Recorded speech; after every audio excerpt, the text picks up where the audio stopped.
Hello everyone! Welcome to Scrapped Steam Locos of Britain. Each week, we'll take a look at a class of locomotives that did not make it into preservation. All of these classes will be standard gauge and owned by either a pre-grouping railway company, one of the big four railway companies, and or British Railways. While some classes will get a new build member, most classes will be scrapped and likely remain scrapped. Here we go! This week, we'll be taking a look at the Great Western Buffalo tanks.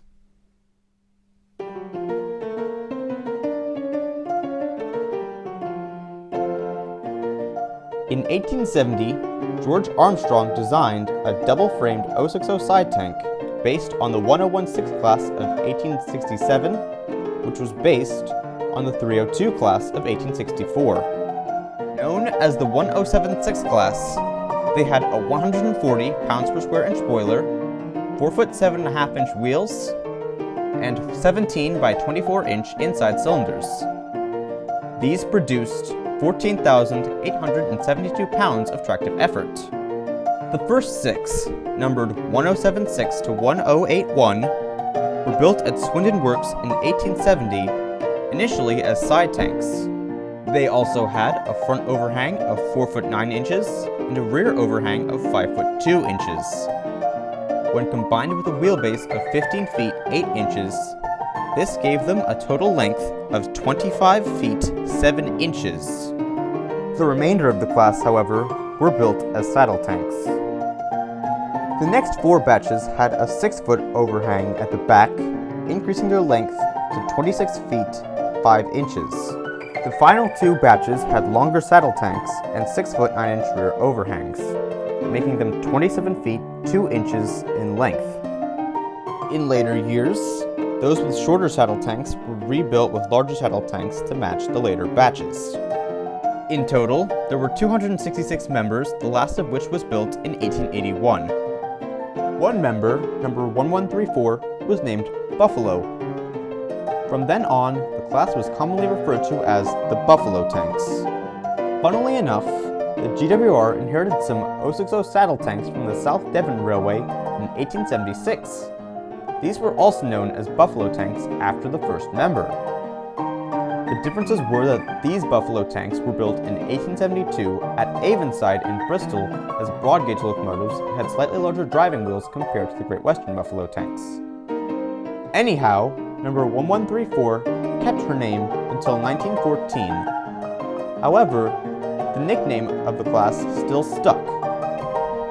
In service, the class was allocated to the West Country, Cornwall, and Wales, where they hauled coal trains and China clay trains. Their light axle loading also allowed them to work on branch lines on both freight and passenger trains.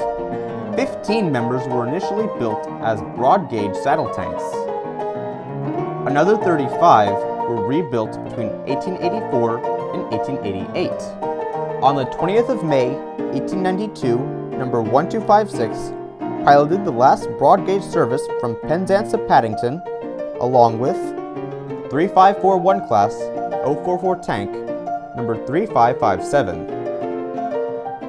Both locomotives hauled the empty train back to Swindon, where they were all re-gauged.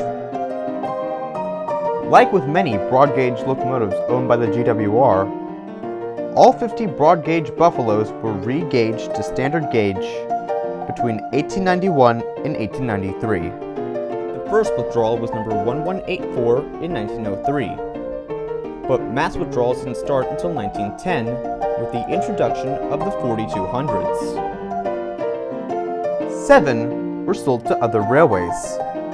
Numbers 1653 and 1591 were sold to the Neath and Brecon Railway, where they became numbers 14 and 15 respectively.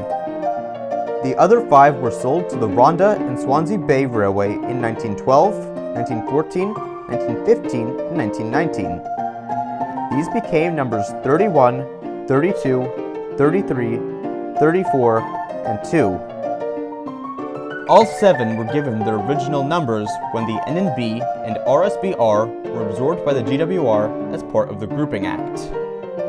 Starting in 1911, the Buffaloes were rebuilt with pannier tanks.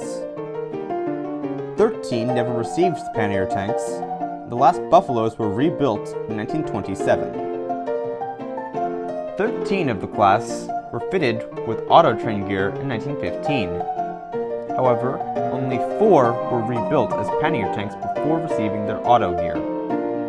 The auto-fitted Buffaloes were given fully enclosed cabs and rectangular windows in place of the traditional circular ones, as well as extended tanks and either Churchward or Collet style smoke boxes. Later, these Buffaloes would receive Collet style buffers.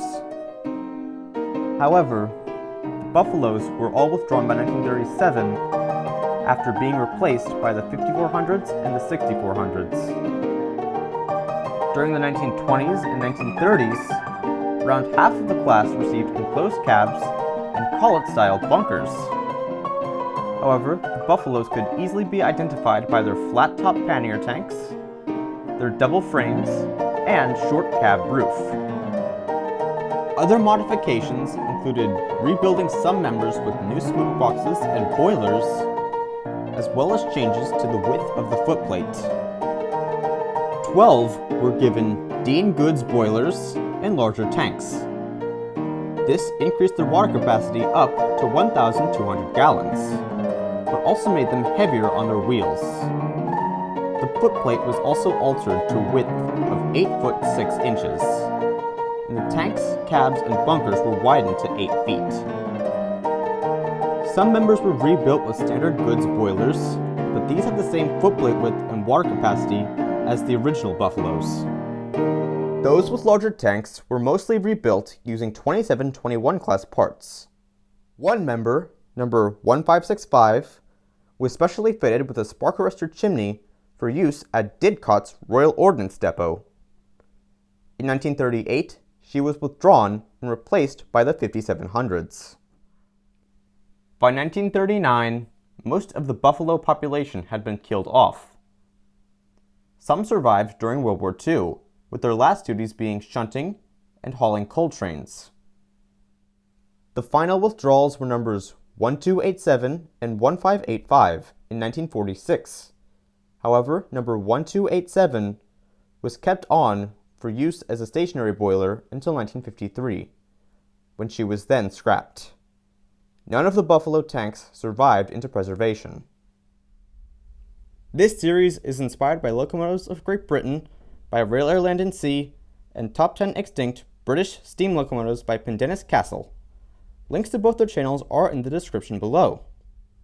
As always, if you want to share a class that you would like me to cover, let me know in the comments below and I may review it in a future episode. If you like this video and you want to see more content like this, then feel free to like and subscribe. Before I end this video, I would like to make a quick shout out to Butterfly Coffee and Mr. Judge. Love your work, don't ever stop being awesome. As for my next video, I will see you next week when I cover the Midland Railway 1532 class 044 tanks. Take care everyone, goodbye for now.